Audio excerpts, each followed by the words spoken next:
Recording in progress.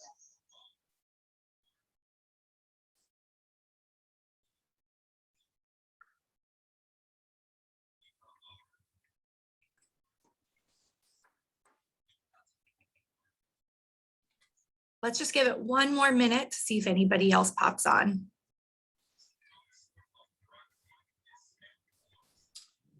But also we are recording the presentation, so we can share that with the group afterwards for people who were unable to make it.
All right, I guess we'll get started.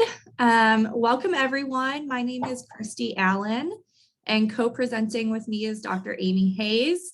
We're going to be talking to you today about tangible strategies for managing anxiety and stress in the working environment.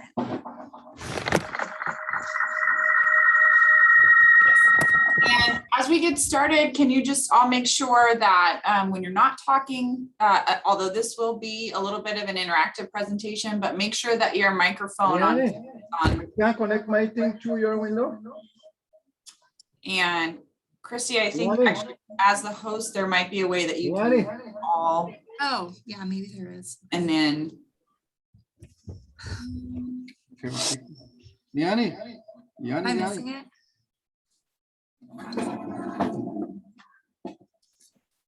I think you can mute individual people too. Oh, okay. Okay. But anyway, yes. So yes, thank you. As we get started, I think we were going to go ahead and introduce ourselves and then ask people to type into the chat to introduce themselves. So I'll go ahead and start. I'm Dr. Amy Hayes. I work at the University of Texas at Tyler. So I'm in Tyler, Texas in the United States. My job here at UT Tyler is I am in a manager role. So I'm the chair of the psychology and counseling department. So I have about 25 different employees that work with me and that I supervise. And so I'm going to be offering some advice from the manager role. Awesome. And my name is Christy Allen. I have a bachelor's degree in psychology and a master's in clinical mental health counseling.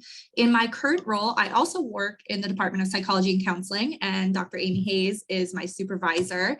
But I serve as a graduate admissions advisor, as well as the coordinator for the College of Education and Psychology's Mentor Center. And I also teach some courses for the department as well.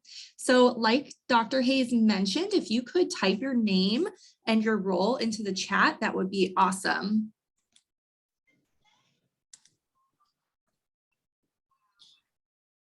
I know, like this.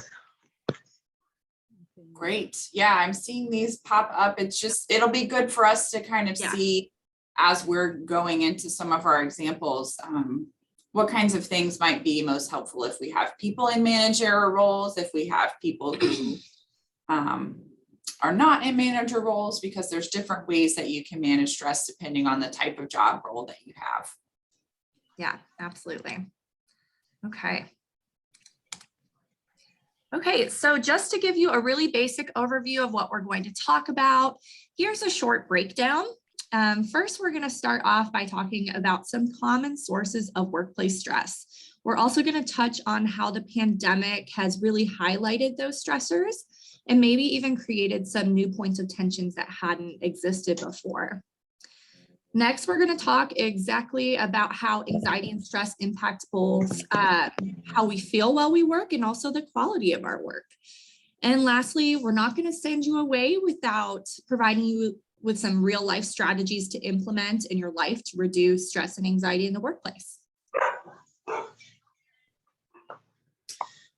Okay, so some of this is going to be very familiar to you, but before we get into talking about you know, how stress affects your body and how you can deal with it, I wanted to give an overview of some really common sources of stress in the workplace.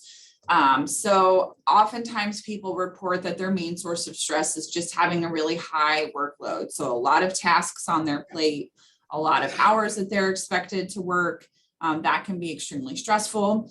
Another thing that we're going to address some today is just when your job at work is really unclear. So when you have a lot of different expectations or some ambiguity in your role, and so you're not always sure what you are and are not supposed to be doing.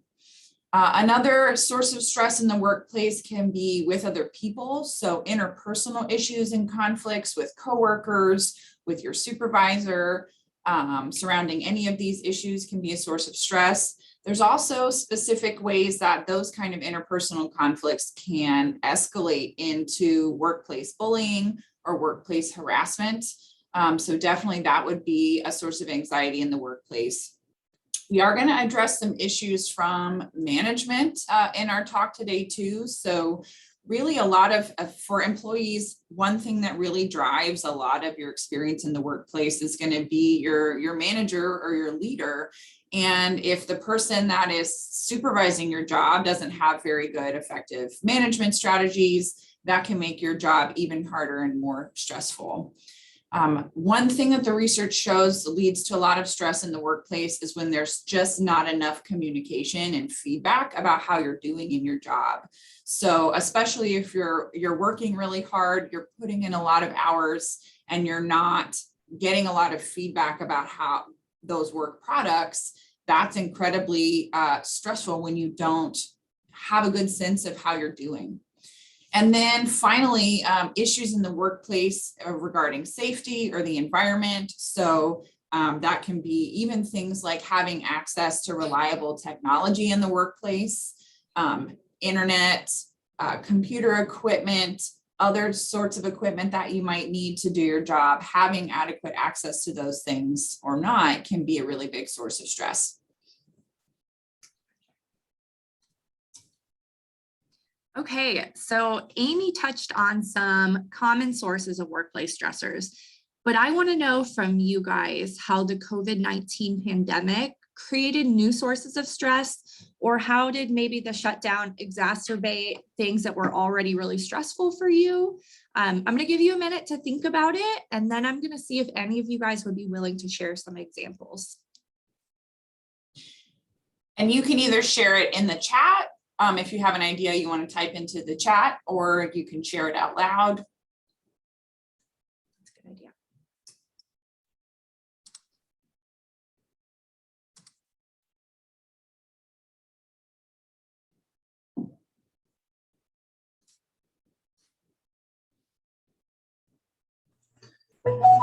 Can I say something?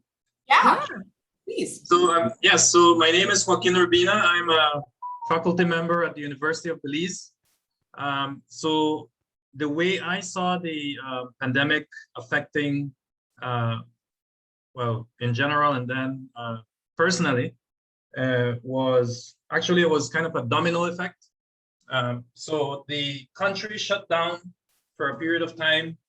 and it caused a great economic, I guess, challenge, and therefore it cascaded down to the salaries of employees. And so we got a salary cut. That affected, at a personal level, and it also affected the economic situation of the university to prompt the salary cut. So because of that, then the university had to make certain decisions to look at, okay, can we afford all employees, and and those that stayed, well, we get a cut. So it really affected the economics as well as the teaching load, because there were fewer faculty members around, then the work had to be redistributed, and it caused an increase in the workload of faculty, despite the fact that work was being done online, knowing that online work is, it requires a lot more time, effort than face-to-face instruction. Then it created additional stress, having to deal with a heavy workload, fully online, and then the next thing is working from home. With children around, it becomes a really stressful environment, and it's different from from under normal circumstances. So that's what I'm encountering right now, and I hope this session is able to address some of these observations and issues. Thank you. Yeah, thank you, Joaquin. I mean, that's really echoes to a lot of some people were typing some really good ideas in the chat about switching to online.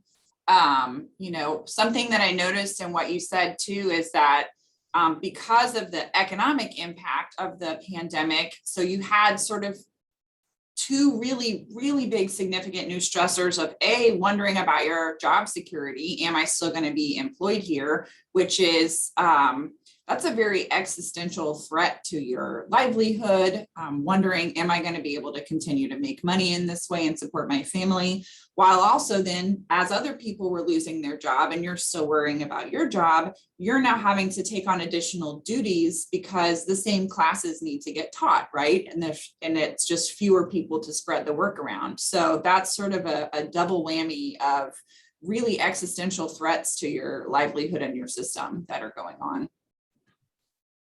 Can you, and it doesn't matter who jumps in, can you guys share, are you still primarily working from home in Belize, or are some of you guys back in the office? Well, for teachers, most of the time we're working from home, and the system is set that the teachers report to school 1 or 2 days of the week, and then the remainder we work from home. It's very challenging because now we need to do packages, which is time consuming, and also we need to do online classes. Okay, and with parents working, it's a challenge when you do online classes. If you have, for example, a class of 20, you might only get 33% of the students being able to do online classes.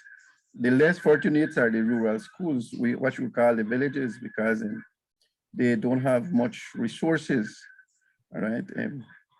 Even if, as teachers, we don't meet frequently as a staff, which cause a lack of communication and all those social events that we enjoy.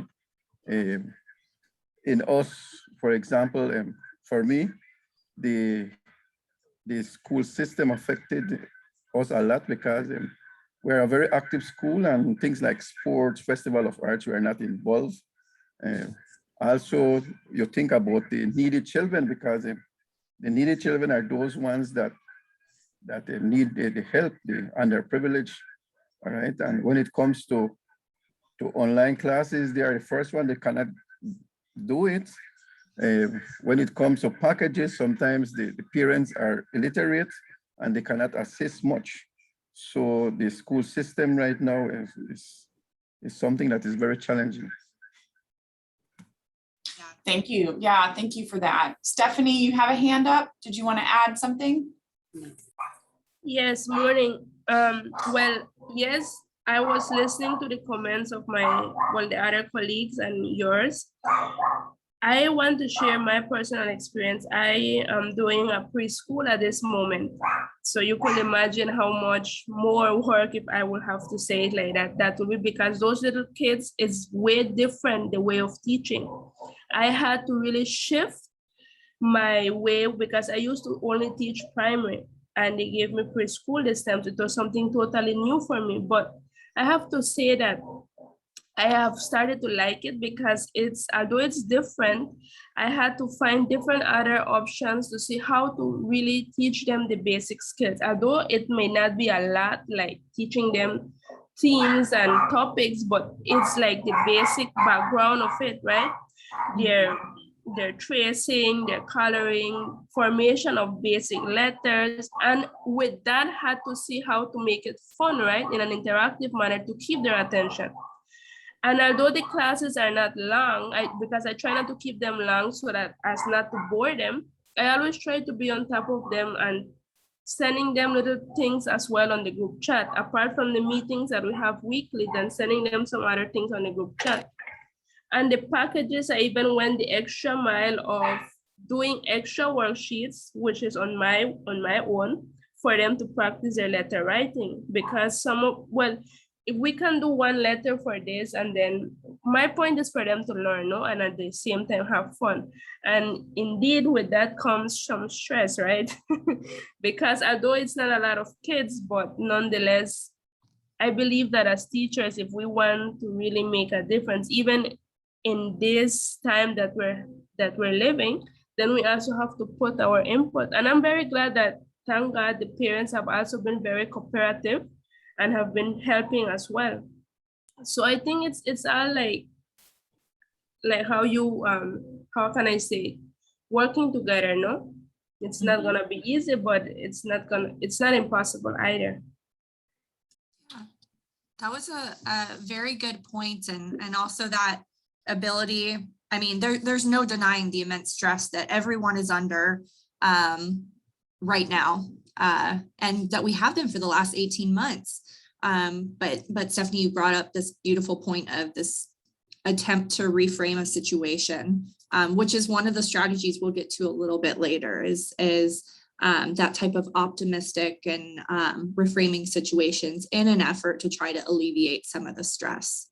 So we're going to move on. Thank you guys all so much for sharing. That was so helpful. When Amy and I were preparing for this presentation, we knew that there was so much that so much of our experience of the pandemic, us being in the United States and you being in Belize, so much of it would be shared because it's just a common experience. It's something everybody in the entire world has had to deal with, but also the way in which we've had to deal with it, we knew would be different. So you all providing us some context, even, as you can see, both Amy and I are in the office right now. Sounds like a lot of you guys are still working at home.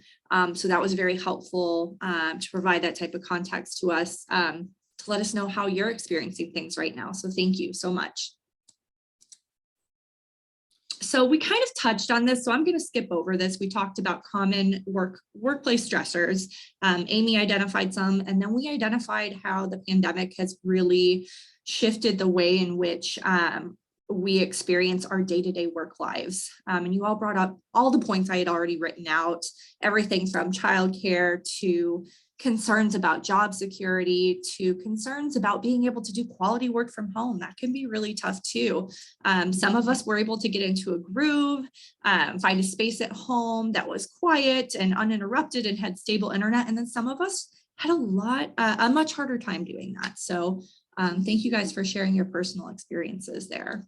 And I am watching the chat too, and I will continue to kind of draw on this because so much of what you're saying, the thing about stress, and I'm about to go over this slide right now, but I mean, no matter what the source of the stress is, stress works the same way. So the pandemic it's not so much even new problems, but it's sort of the same old things that create stress for you in your life and your job wearing a disguise a little bit. And one way I like to think about that, somebody in the chat put something about wearing different hats. Like we're always having to wear different hats, you know, our worker hat, our parent hat. And some of us had to also put on a hat during the pandemic of being a teacher to our own young kids at home. And that was a hat that many of us were not used to wearing. And so something we're going to talk about later is how just when there's not clarity about what your role is in any aspect of your life, that in itself can be a source of stress. And we'll kind of talk about how you can advocate for yourself to try to get some more clarity. So one thing, I'm a psychologist. I do a lot of psychology research here. And one thing that I like to teach my college students about when we talk about stress is just that when we think of the word stress, I think it has a bad connotation. Like we think of stress as a bad thing. And in the research about stress, something that's important to note is that some stress is good. The way that psychologists measure stress is on this curve right here. It's called the Yerkes-Dodson law, where you've got your performance on any given task up here on the y-axis, and then you have your level of stress on the x-axis down here. And you actually don't usually do super well at a task if you have absolutely no stress at all. We call that under arousal. So that would be when you're bored, when something is not very challenging, when you're trying to do something that you're not very engaged in. When you have absolutely at the floor level of stress, that's actually not super great for your productivity or your motivation.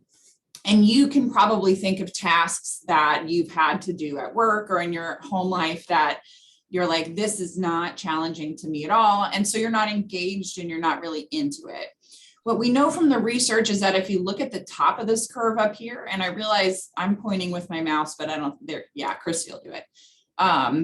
There's sort of an optimal level of stress on your system that you want. You want to be pushed a little bit. You want to be challenged a little bit in things that you're doing. That's when your motivation and your performance is going to be the highest. Where it starts to be a problem is when you get over that hump. So if you look on the right side of the curve, you start to get more stress than you can handle. You can become physically and mentally fatigued, exhausted. Once it gets to a certain point, that stress turns into anxiety. Which is a clinical level of feelings of fear and panic and uncontrolled, feeling like you're out of control in terms of your of the situation. And that is a level of stress that is debilitating. If not enough stress is unmotivating, so is too much stress. So there's really a sweet spot that you want to be in. I mean, you want to think of it too as sort of exercise is a form of stress that we put on our bodies. So if you want to hit that optimal level of exercise, right, where you're challenging yourself a little bit, you want it to feel hard. But if it's too hard, that's not healthy for your body. And stress is exactly the same way. You want to hit a little bit where you're growing, where you're challenging, but too much is where you're going to get into clinical levels of anxiety and even potentially depression and panic and things like that. I'm done with this one. There you go. Okay, so how does this apply to work? And again, no aspect of your life is completely separate from other aspects. So when you're feeling a lot of stress in any aspect of your life, so if it's at home, if it's from the workplace, being over that hump in terms of your level of stress is going to affect your commitment to your work. If it's more than you can handle, if your work itself is a source of anxiety, then you're not going to feel a sense of belonging in doing that work, which is then going to in turn impair your performance and productivity. So at some point when you have too much on your plate, you're not going to be able to address anything on your plate because you're at a state of anxiety and stress that is overwhelming and debilitating. What that looks like in the workplace is that when we have employees, when we have lecturers or teachers, or even administrators who are so stressed that they're not able to get anything done or they're not able to function, that's when you're going to see turnover. We've certainly seen a lot of that in the United States. I'm sure it's similar in Belize, where we see a lot of people leaving jobs, especially those jobs that have been high stress during the pandemic. Our elementary and secondary school teachers, we've seen a lot of turnover in those jobs because those have been extremely high stress. And then if you have an entire work environment where everybody in that environment has that level of stress, the whole workplace is going to become toxic. It's very hard to find joy or fulfillment in a job where everybody that you work with, all of your colleagues, are in this fight or flight mode level of stress. And then finally, like I said, none of this is separate from any one aspect of your life. That stress from work is going to spill over into your home. I noticed that myself when I was trying to work at home during the pandemic. I have 2 young boys, one of whom has special needs that I was also trying to teach at home. And when my work got too stressful, I was thinking, I'm a worse parent, I'm a worse teacher, because my mental health and how I'm doing affects every single task that I'm trying to work on. And that's what we call that stress spillover. And I'm sure, and I can tell from a lot of your comments in the chat, that's something that you have experienced during this period of time as well. Yeah, so exactly what Amy said, we do not exist in vacuums. We can't go to our jobs and be stressed and overwhelmed and anxious and then come home and be a great partner or a great parent or friend. We have to take care of ourselves in order to show up the way that we need and the way that we want to for the people that we love and care about. And part of taking care of ourselves means acknowledging how our work environments impact the way that we exist at home. So if you're exhausted at work and you feel irritable, how are you supposed to show up at home and be anything but those things? And that's not to mention how distracting work stress can be. If you're trying to manage a big project with a looming deadline that's just eating at your soul, it's really hard to shut that off at 5 p.m. or whenever your day is supposed to end. And if you're thinking about work while you're supposed to be helping your kiddos with math homework, or even just trying to enjoy a night out with your partner or friends or something like that, you can't give your full self to those activities or those people. And I know that it's easier said than done. Some days I feel really good at it. And then other days I feel like my 8 to 5 job might as well just be an 8 to 10 p.m. job, because sometimes I really struggle turning it off. But it is possible. And then, of course, I just want to briefly mention the fact that stress is contagious. It's true, and you know it. If you work with somebody who is always stressed out, you can't help but feel that stress too. And it's the same at home. If mom and dad are stressed out, it's very possible that your kiddos or that your significant other or other family members that you might live with, they're going to feel that tension too. And even so, Stacy is bringing up in the chat about how stress physically affects your body, which we're going to get to in a second. But yeah, I mean, when you are stressed, you are actually worse at interacting with people because you have less patience, you have a shorter temper. And so just, I mean, for me, being back physically in the workplace and seeing people, I mean, when we are all stressed out, like Christy said, it's contagious because we're all just worse at social interactions too. And that is just not a fun way to do your job. For sure. Okay, so we're going to get into the nitty-gritty science of the stress response.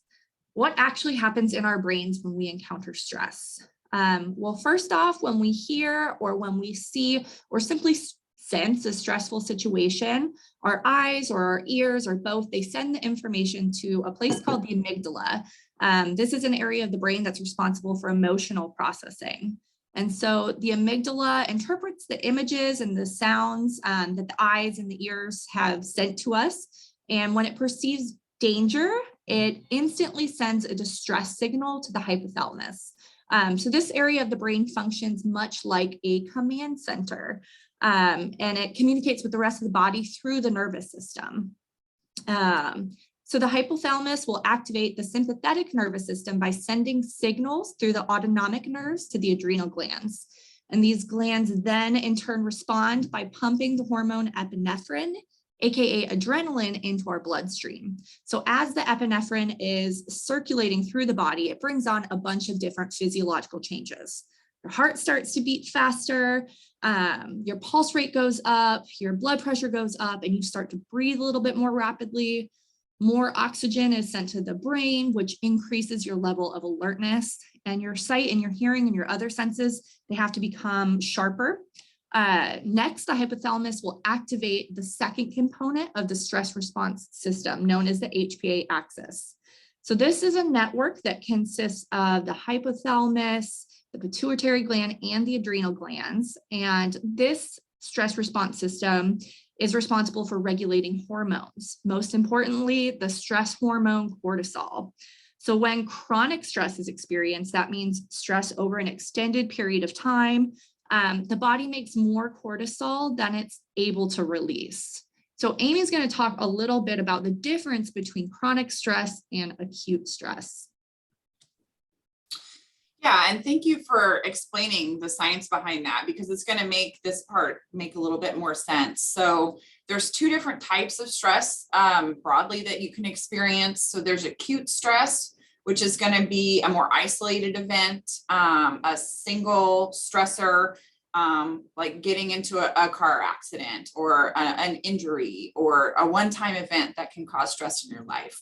Chronic stress is when you experience that body reaction basically constantly. It's something that your body is continuously doing. And as Christy said, you have this continuously high level of that stress hormone cortisol in your body.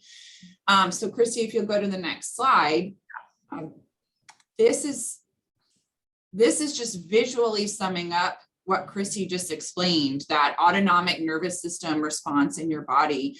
And so chronic stress, which is what a lot of people have been experiencing during the pandemic, is basically when your body is in that fight or flight mode without being able to recover from it. So when you have an acute stressor, your body activates that HPA axis, you have the rush of cortisol, and it heightens all of your senses because your body is programmed to try to help you survive that acute stressful situation. When you have that one-time stress. When you have chronic stress, your body is continuously in that heightened activation, heightened sensory mode. And that is actually physically very damaging and unhealthy for your body to be in constant fight or flight mode. It just so happens that a lot of us have been in that constant fight or flight mode during this whole pandemic. And if you think back to that Yerkes-Dodson curve that I showed a few slides ago, you know, we want to be at this optimal level of stress, right? Where we want to have a little bit because that's motivational. I get a little bit of stress and anxiety just preparing for a presentation like this, right? But that's a good kind of stress to feel because that makes sure that I do my homework and that I prepare and that I make a good talk for you, right? If I didn't feel any stress about it, then this talk would have been stupid and not worth your time. Where it gets to be a really big problem is when you're in that chronic, I am in fight or flight mode constantly. That's when you get your fatigue, your clinical anxiety, your panic attacks, things like that. And we have seen a heightened increase in that level of chronic stress over the past 2 years during the pandemic. And like Amy said, the higher levels of cortisol can literally wear down your brain's ability to function properly. It can kill brain cells and it reduces the size of the brain. So chronic stress has a shrinking effect on the prefrontal cortex, which is the area of the brain that's responsible for learning and memory. And like Amy said, high cortisol can also lead to mood disorders and other physical health concerns like heart disease and weight gain and headaches, etc. So yeah, there's lots of bad stuff that comes along with experiencing this chronic stress that many of us have been exposed to over the last 18 months. And that's important to think about too, because I think, and this, I can tell from the comments, seems like a group who already knows a lot about the science of stress, which is really cool. Because I think a lot of people out there in the public think of stress as an emotional thing, that it lives in the emotion part of our body. When stress is actually a very physical body reaction that we interpret as emotion. And that's just me putting my psychologist hat on for a second. Yeah. Okay. And so the bottom line on this section is just, and I'm sure this is not brand new information for a lot of you, but that having those prolonged high levels of stress in your life are bad for not only your mental health, like we said, but also your physical health. It impacts all of your body systems. And so it starts to carry over and affect your behaviors, right? When you're affecting your physical and mental health, that's going to affect behaviors like your productivity, your relationships, and your ability to function as a well-rounded human being. Okay, so like we mentioned, we really do want this presentation to be solution focused. So what can we do to manage stress? The first one I have up here is improve time management strategies. And this one really only works if the main source of your stress derives from how much work is expected of you, which it sounds like for many of you, I mean, that is the case. A lot of you have so many responsibilities and so many different hats you can wear. And I'm sure many of you have already tried different approaches to time management. But a relatively easy approach to managing a full plate of responsibilities is to really just hone in on these different strategies that you have. And I know that Amy and I are both big fans of the time batching approach. So I kind of wrote out something here. So this technique is pretty simple. You start with a full list of what you want to get done in a given day. So let me give an example here. On this particular day, I only had 2 scheduled items. One was a student meeting and the other was a webinar. I also aimed to grade 15 assignments that day. I have a class of about 60 students, which I figured if I had done about 15 different assignments, graded 15 assignments each day that week, that I would be able to finish them by the end of the week. So that's just an example of trying to break down these really big tasks into these smaller chunks. I also had a research paper that I was helping, but I had a few days to do it. So I figured if I just aimed to write 2 paragraphs that day, that would be a good use of my time. I also needed to record a lecture and then process some new student graduate applications. So what I did was I took that list and then I plugged it in at the very beginning of the day, started the day by answering emails, proceeded to grade 8 assignments. So I broke up my 15 assignments, which was already a smaller chunk, into even smaller chunks because I knew it was going to take me a while. They were papers. I had my student meeting. I graded the next 7 assignments I had left. I made sure to carve out an hour for lunch. I had that webinar I needed to attend. And then I wrote my 2 paragraphs, processed graduation apps, recorded my lecture, and then ended the day answering emails. Now, regardless if I finished the task in the time that I had set up, I moved on to the next item. So time batching is just one of my favorite ways to actually work on some of these seemingly larger tasks a little bit every single day, because these small, meaningful chunks of work end up accomplishing these larger tasks over time. I'm going to try to go back here. Okay. So the next one I have here is great, unapologetically setting boundaries. So this means setting boundaries with your coworkers, with your boss, students, customers, whomever. This could mean saying that you're not going to check emails after 5 p.m. It could mean carving out an hour of the day to eat your lunch in peace and shut your office door, kind of like I put on my time batching there. It could even mean responding to an email where somebody's asking you to do something by letting them know both professionally and gently that you're happy to help them, but it's going to need to be on your timeline because you're busy with X, Y, and Z. Setting these boundaries is hard work, but it's so important because I firmly believe that we teach others the way we want to be treated by communicating our expectations and our limits. So this Can next I add something to that boundary piece? Yeah, I mean, one of the biggest sources of stress you can have in a job is when you feel like A, there's confusion over what your role is, and then B, when you have more tasks than you can handle. And one way you can kind of try to address both of those is through boundary setting. I have tried to, as Christy's boss, help her with that a little bit this year, because when you are someone like Christy, who is so excellent at everything that you do, and she just really, really is, people start asking you to do lots of things because they know you'll do a good job and you'll do it in a timely fashion and you'll do it well. But sometimes those tasks are not a part of your job role. And if you're really good at things and also a really nice person like Christy, you're the type of person who wants to say yes because you want to be seen as helpful and you want to be seen as a team player. But I've been trying to help her learn that, like, hey, that's actually not a part of your job. Everybody thinks you're a team player, and saying no to this is not going to change their minds about that. And that's something you just have to practice. That boundary setting. But I think that is something that I'm hoping is starting to make a difference for Christy's work stress. And that's something we've been practicing together this year. Absolutely. Absolutely. So this next one, cling to optimism. I don't want this to sound dismissive at all, because sometimes work is plain stressful and you are allowed to feel your feelings and you shouldn't have to mask them by pretending that everything's okay. But if you are truly wanting to alleviate stress, and if you have the choice, cling to that type of optimism. And by optimism, I just mean have this unwavering belief that things will eventually get better.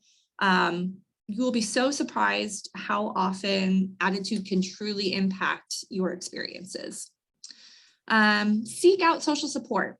This one is so important. You have to have a circle of people to be able to turn to and say that I'm overworked, I need help, I'm stressed, I feel anxious. They can be friends or they can be family, but hopefully each of you have some folks who you work with that you could turn to, and they could help you to brainstorm ways to make things better when you're feeling that way. Okay, next one. Okay, these are things that you've probably heard already, but engaging in exercise and eating healthy and nourishing foods have a multitude of positive effects on your mind and your body. And it's an easy way to start feeling better from the inside out. So that's always something I like to turn to when I'm finding myself getting really overwhelmed, is going back to those basics. Also, something that I didn't put in there, but good sleep hygiene, making sure that you're getting enough sleep is super important too. Practice gratitude. It seems really simple, but merely acknowledging the things and the people in your life that you are thankful for, it can oftentimes make these harder times less painful. Utilize deep breathing and meditative techniques. So practicing things like mindfulness and meditation and deep breathing, they can help to control some of those physiological effects of stress that we had talked about earlier. And then lastly, consider talking to a professional like a therapist or a medical doctor to alleviate these symptoms of chronic stress. So there's no shame in asking for professional help. Amy and I are both really big proponents of talk therapy. There's something so freeing about having somebody who's there to process things with you, who's not going to judge you, and will challenge you to try new approaches to managing your stress and anxiety. So there's a question that came up in the chat really quick that I want to address, is that what happens if your social support system is also stressed, which is increasingly common, especially right now. And I think that even among people who are our sources of support, we need to be mindful that the people that we're relying on for support might also be going through really significant stresses. One thing that I would recommend, and that I've started to try to do, is before, like if you're about to talk to a friend or a family member or a coworker about something that's really stressful and you feel like you need to vent, ask them if they're in a space where they're ready to hear that. Say, hey, I'm having a really hard time. Are you in a good place for me to talk to you about this right now? Also make sure that even when you're in a place that seems like you're so deep in a stress or anxiety place in your own situation, remind yourself to ask the other person what their experiences are like right now too, because I think we need to be you know, not to put one more thing on your plate, but remembering how many people in our network are probably experiencing chronic stress right now. Yeah, I think that's such a good piece of advice. I think it also goes the other way too. You know, if you're somebody like me who tries to be there for other people, you know, as much as you possibly can, and sometimes that's at your own detriment because maybe you're not in the place you need to be to hear those things. It kind of goes back to setting those boundaries, letting them know that you care about them and you want to be there for them, but maybe in this moment, you're not in a place to help them process it right now. But yeah, so I think it goes back to like having this wonderful support system, making sure you seek out those people, and then being respectful of their current state, and then also being honest about the way you're feeling too with them. Yeah, I think that's a great technique. Aylin, did you have something you wanted to add? Yes, I was just wanting to say that I heard the feedback, and I applaud the feedback that you all gave me regarding the support system, especially during this time. But let us say, for example, I called my social network and I asked them, are you in that, at this point in time, within that space where I can be able to ventilate? And they're like, no. So where do I go? Who do I go to? Will I keep that in within myself and then eventually reach that point of exhaustion where I collapse? And so I always say yes. Like, for example, I may do my prayers, I may do yoga, I may do exercise, but that gnawing feeling is still there. That stressor is still there. So where do I go? And so these are some of the things that tends to build within the person, and then there reaches a point where it's explode. Having kids, having to do this online modality, I was saying, wow, this is a lot. It's like you have the time batching, yes, that you're doing, and every single day I do that, and I'm like, geez, I'm still not seeing the light. And there is so much demands of you that you must produce this by this day, this by this day. For what? And so I'm just thinking that if my support system isn't available, then where do I go as an individual? Thank you. Yeah, I think that is such a good point, and I certainly identify with that feeling of feeling like you're doing everything else right, feeling like you're doing all the things on the list, and still feeling like you have like, I think you put it, the gnawing feeling inside of you. And I know, you know, perhaps the context is different in the United States than in Belize. But the number one thing I would tell somebody who is feeling in that way is that they need to seek out some professional guidance, whether that be from a therapist, a counselor, even a medical doctor. I know for me, being able to confide in somebody who was there for me for an hour a week and could help me process some of the really stressful things going on in my life. It was so incredibly helpful, and it could be because of my background in counseling, but I'm a huge believer in talk therapy, and being able to verbalize, just being able to get out in the open my stressors and the things that are causing me pain is so helpful and so freeing. And so if you have that resource available to you, I can't say enough good things about the process of going through counseling and therapy. So I don't know, Amy, do you have any other? And I will say, I can see in the chat, and then Guadalupe, I see you, I'll get to you next. But a lot of people are mentioning, you know, if your own in real life social support network is too stressed to be able to handle it right now, creating a new support network or joining a support network that exists, online support groups, in-person support groups. I have joined several different Facebook support groups for, I'm in a group for parents of kids with special needs, and you know, it's sometimes even really comforting and feels like you're not burdening someone when it's a group of strangers who are kind of going through the same thing. And I have found that incredibly relieving. Guadalupe, what would you like to add? To me, one of the stressful thing could be, especially now, sometimes you have your work, you have your day plan, like what you said, I will do X, Y, Z, and next thing, the person in charge would come and then just shift everything away from you, and sometimes you never end up to do what you want to do, and that could be a bit stressful, right? Especially that if they put it in a way that they say, well, this has to be done first before, and sometimes you even have no idea that they would have even had a meeting or anything like that.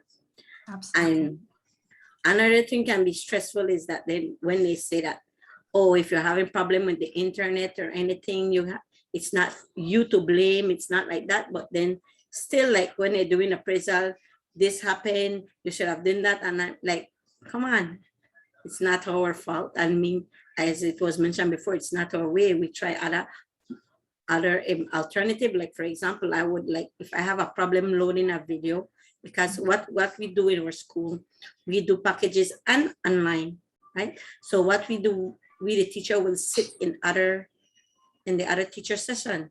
So like for example, if I have a problem with my net, then the other teacher would share the video. Instead of me sharing the video, I would just send the link in the teacher's chat. So they will be able to do that part to help us so the lesson can take that flow. But sometimes when we meet, they say, well, the teacher been helping you too much, you're not doing it for night. But we just discussed that if you have an internet problem, Right.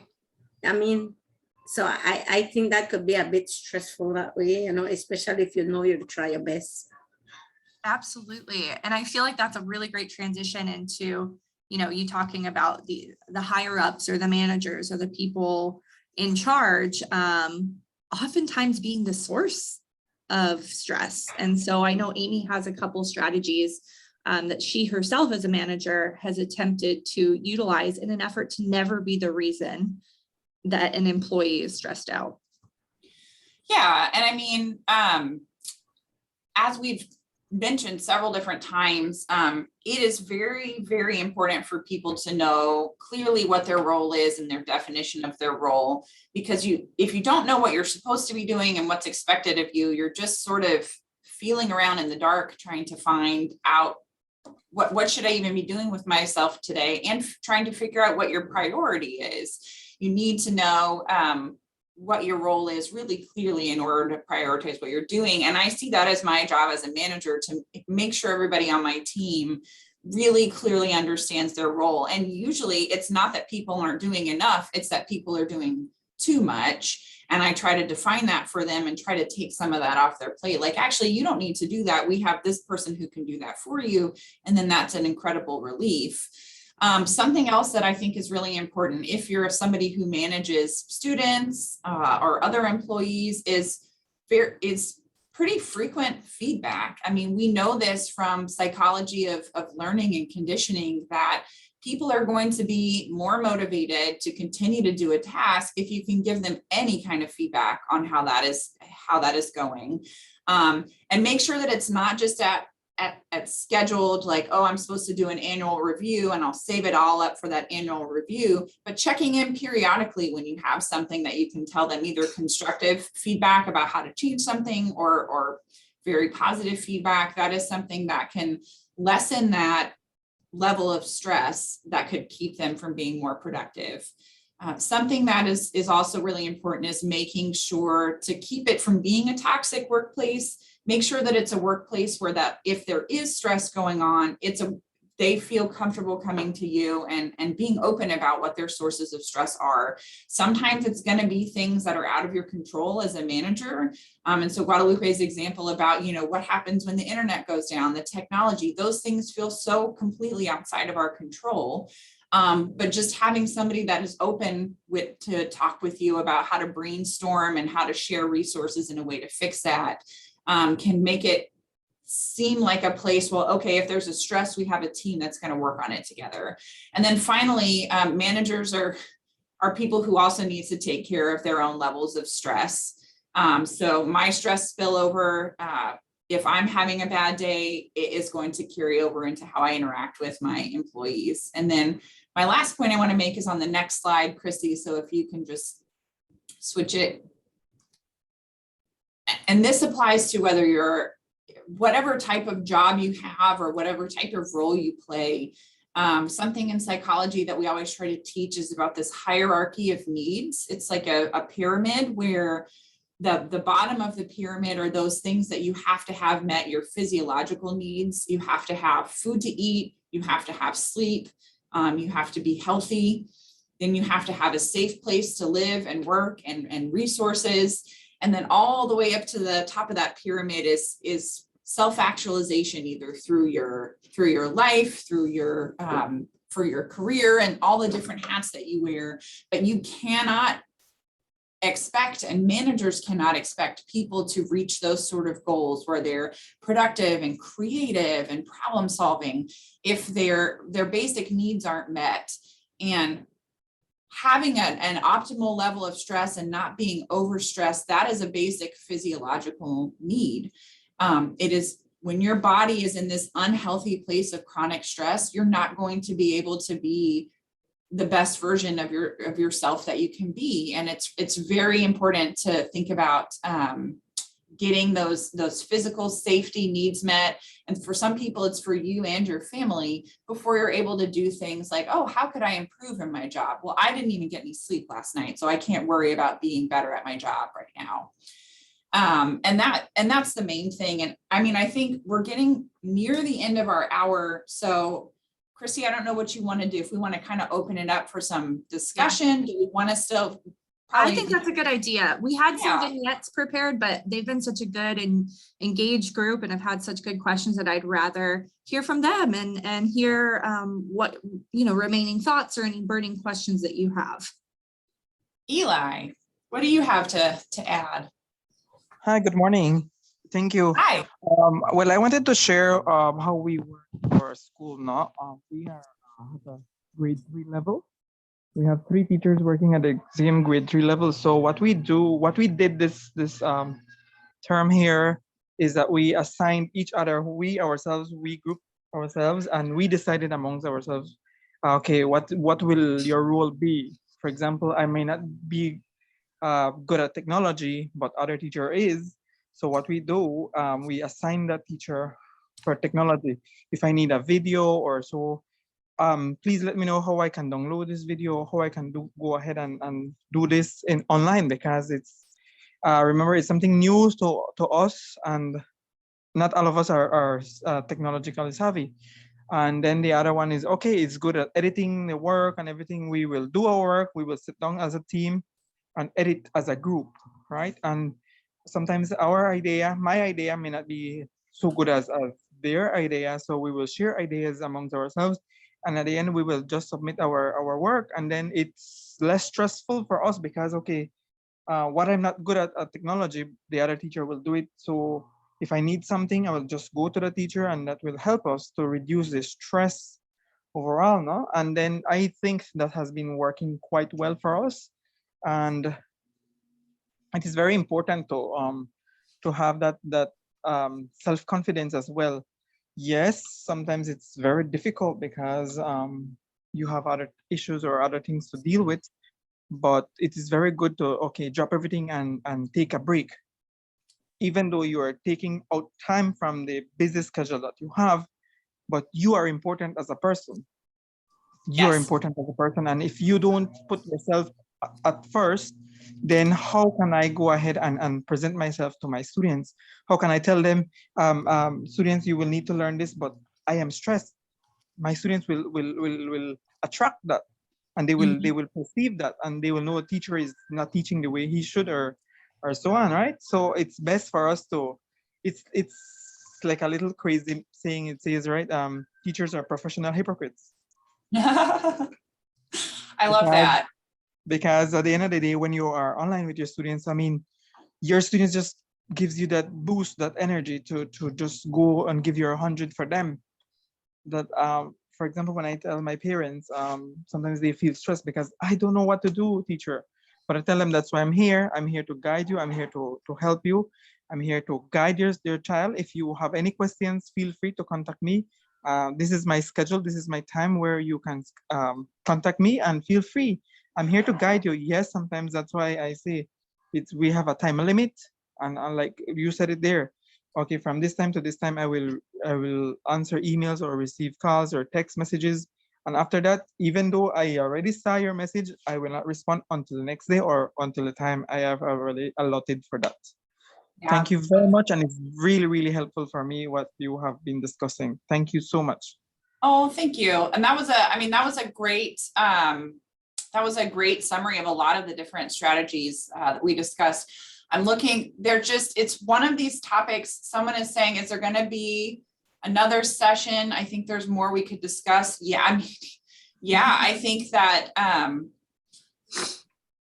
we kind of we were optimistic. We're clinging to that optimism that we would have a group who is interested in this, but I think you all have just really exceeded our expectations in terms of how much you were ready to really think and dig into some of these issues. So that is something that we can talk to the organization about and see if we can do kind of a part 2. Is that something that people would be interested in if we were able to facilitate that?